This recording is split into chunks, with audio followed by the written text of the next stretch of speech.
நான் யோனா அல்ல. Praise the Lord. யோனாவோ ஆண்டவரிடமிருந்து தப்பியோட எண்ணி தர்சீசுக்கு புறப்பட்டார். அவர் யோப்பாவுக்கு போய் அங்கே தர்சீசுக்கு புறப்படவிருந்த ஒரு கப்பலை கண்டார். உடனே கட்டணத்தை கொடுத்துவிட்டு ஆண்டவர் திருமுன்னின்று தப்பியோட அந்த கப்பலில் ஏறி அதில் இருந்தவர்களோடு தர்சீசுக்கு புறப்பட்டார் என நாம் யோனாவின் புத்தகம் 1வது அதிகாரம் 3வது இறைவார்த்தையில் பார்க்கின்றோம்.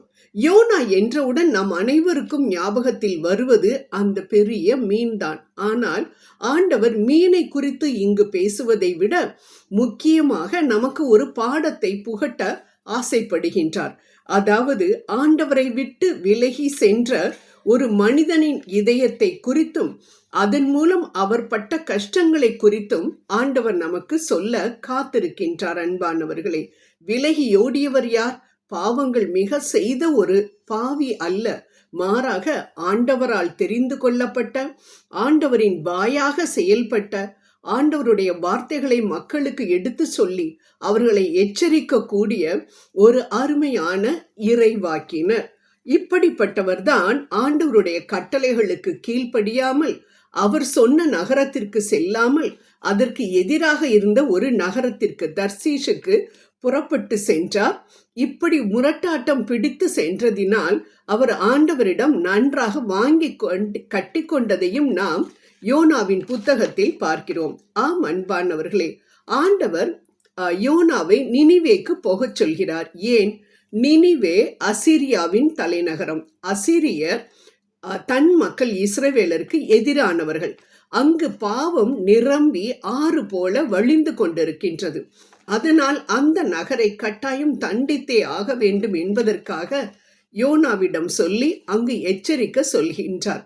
அந்த எச்சரிப்பை கொடுப்பதற்காக யோனா அழைக்கப்பட்டாலும் அதை நிராகரித்து அவர் ஆண்டவருக்கு கீழ்ப்படியாமல் சென்றதை நாம் பார்க்கின்றோம். ஏன் யோனா அந்த எச்சரிப்பை கொடுக்க மறுத்தார் என்று பார்த்தோம் என்றால், யோனா ஒரு யூதன், இஸ்ரவேலன். ஆனால் யோனாவிற்கும் அந்த மக்களுக்கும், நினிவே மக்களுக்கும் ஆகாத பகை. அதனால் எங்கே நான் எச்சரிப்பை கொடுத்தவுடன் அந்த மக்கள் மனம் திரும்பி ஆண்டவரிடம் வந்துவிட்டால் ஆண்டவர் தண்டனை கொடுக்க மாட்டாரே, அதனால் அவர்கள் அழிந்து போக மாட்டார்களே, அப்படி என்றால் நமது எதிரி செழித்து வளருவானே, அது கூடவே கூடாது என்பதை நினைத்து தன் சொந்த விருப்பத்திற்காக அவர் ஆண்டவருடைய கட்டளைகளை தள்ளி ஓடினதை நாம் பார்க்கின்றோம்.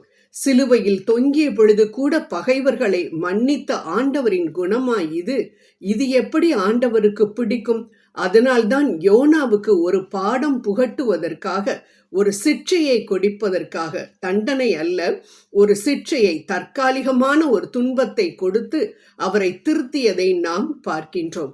ஆம் அன்பானவர்களே, யோனாவின் கதையிலிருந்து ஆண்டவர் நமக்கு அநேக பாடங்களை கற்றுத்தருகின்றார். ஆனால் உங்களோடு ஒரு சில காரியங்களை மட்டும் பேச நான் ஆசைப்படுகின்றேன். நம் வாழ்விலும் கூட ஆண்டவர் நமக்கு அநேக அழைப்புகளை கொடுத்து கொண்டுதான் இருக்கின்றார்.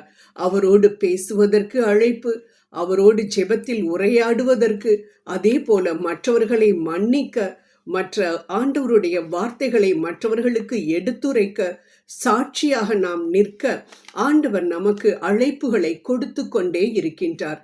இந்த அழைப்புகளை நாம் உணர்ந்து எவ்வாறு நாம் அவற்றை கையாள்கிறோம் என்பதையும் அவர் கூர்ந்து கவனித்து கொண்டிருக்கிறார். அன்பானவர்களே, என்னை அனுப்பும், நான் உமக்காக போகிறேன், ஏசாயா 6:8 என்று சொன்ன ஏசாயாவை போல நாம் உடனே ஆண்டவருடைய அழைப்பை ஏற்றுக்கொண்டு சென்றோம் என்றால் நிச்சயம் நமக்கும் ஆண்டவரிடமிருந்து ஆசீர்வாதங்கள் அநேகம் வரும். ஆனால் அவற்றை தட்டி கழித்தோம் என்றால், யோனோவை போல நம் சொந்த வெறுப்புகளுக்காக தட்டி கழித்தோம் என்றால் நிச்சயம் நாமும் சிற்றைகளுக்கு உட்பட வேண்டியதுதான். கடலில் தூக்கி எறியப்பட்டு மீனின் வயிற்றுக்குள் சென்று யோனா கஷ்டப்பட்டதை போல நாமும் கஷ்டப்படத்தான் வேண்டும். எப்படி யோனா அவர்கள் திருந்து விடுவார்களோ என்று நினைத்தாரோ, அதே போல அவர்களும் திரும்பவும் சிற்றைகளுக்கு உள்ளான யோனா திரும்பவும் சென்று அவர்களுக்கு எச்சரிப்பை கொடுத்த பொழுது அவர்கள் திருந்தி வந்ததை, ஆண்டவரிடமிருந்து இரக்கத்தையும் பெற்றுக்கொண்டதையும் நாம் பார்க்கின்றோம்.